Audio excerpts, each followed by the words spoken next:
अगर हमारी चैनल में नए हैं तो लाइक करो, सब्सक्राइब करो। दोस्तों, एक बहू ने पीपल और पतवारी को दूध दही चढ़ाया तो उसे सोने चांदी का खजाना मिला। लेकिन जब सास ने वही किया तो डिब्बे से कीड़े मकोड़े निकले। आखिर ऐसा क्यों हुआ? आप क्या कर रही हैं? बीर दुखता और पटकार माता की हमत, ये क्या करते हैं? एक दिन रास्ते में उसने देखा कि कुछ औरतें पीपल के पेड़ और पतवारी पत्थर पर जल चढ़ा रही हैं।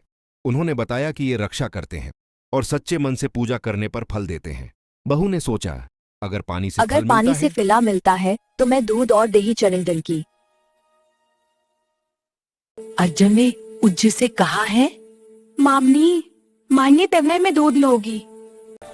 तेरी भट्टी से खुश नहीं, यब नींद ले। तो उसमें सोना चांदी भरा था। सास ने देखा तो उसके मन में लालच आ गया। कार्तिक मास में वह भी पूजा करने लगी।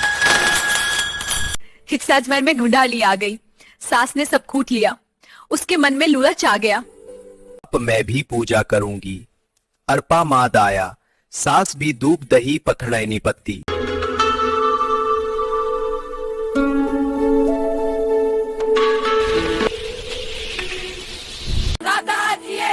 दखला हुआ, भगवान मन देखते हैं, तराजा नहीं।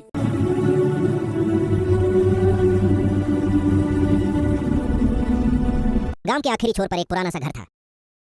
उस घर में एक बूढ़ा, लोग उसे नाम से नहीं उम्र से पहचानते थे। उसकी जिंदगी में कोई बात करने वाला नहीं था, बस दिन और रात करते रहते थे। उसी गांव में एक लड़की रहती थी। उम्र कम थी लेकिन जिंदगी ने उसे जल्दी बड़ा कर दिया था।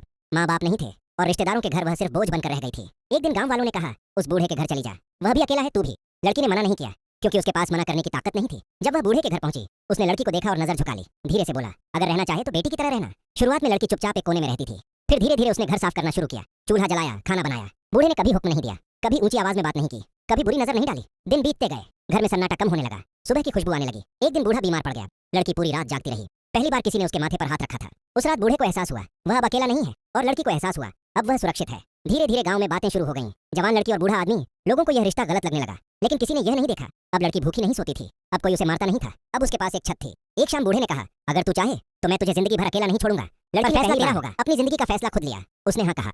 शादी हुई, ना ढोल ना बाजा, बस दो टूटे इंसानों का एक साथ चलने का फैसला।